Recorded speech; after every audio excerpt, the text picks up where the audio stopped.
চাঁদাবাজরা কোনোদিন আত্মমানবতার সেবায় নিয়োজিত থাকে না। চাঁদাবাজরা কখনো মানুষের অসহায় মানুষের পাশে দাঁড়ায় না। চাঁদাবাজরা কখনো মানুষের দুঃখের সঙ্গী হয় না। চাঁদাবাজরা চাঁদা নিয়ে নিজের কর্মসূচিতে লিপ্ত থাকে। আজকে যাদের নামে চাঁদাবাজির অভিযোগ তোলা হয়েছে তারা এই নাটোরের সবচেয়ে জনপ্রিয় নেতা। তাদের সাথে নাটোরের জনগণের সরাসরি সম্পৃক্ততা আছে।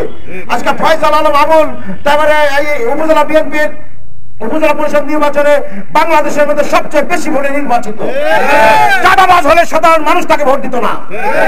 আজকে রাসেল আহমেদ রনি একটা সম্ভ্রান্ত পরিবারের ছেলে, আজকে তাকে চাঁদাবাজ বানানো হয়েছে। আজকে আমাদের এহাই তালুকদার ডালিমকে চাঁদাবাজ বানানো হয়েছে। আজকে শামসুল আলম রনিকে চাঁদাবাজ বানানো হয়েছে।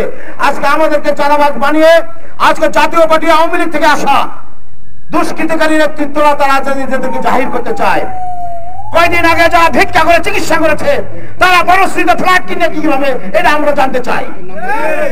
আর আপনাদের মাধ্যমে আমরাও আহত হয়েছি, কিন্তু আমরা মানুষের কাছে ভিক্ষা নিয়ে চিকিৎসা করি নাই। 10 টাকা 20 টাকা 40 টাকা 50 টাকা ভিক্ষা নিয়েও চিকিৎসা করেছে কয়দিন আগে যারা, তারা আজকে আরামে আয়েসে গাড়ি নিয়ে ঘুরে বেড়ায় কিভাবে। সুতরাং খুবই সাবধান হয়ে যান। আমরা ধৈর্য ধরে আছি, ধৈর্য ধরে আমাদেরকে থাকতে দেন। যদি আমাদেরকে লড়া হয় আমরা আপনারা শান্তিতে থাকতে পারবেন না ইনশাআল্লাহ।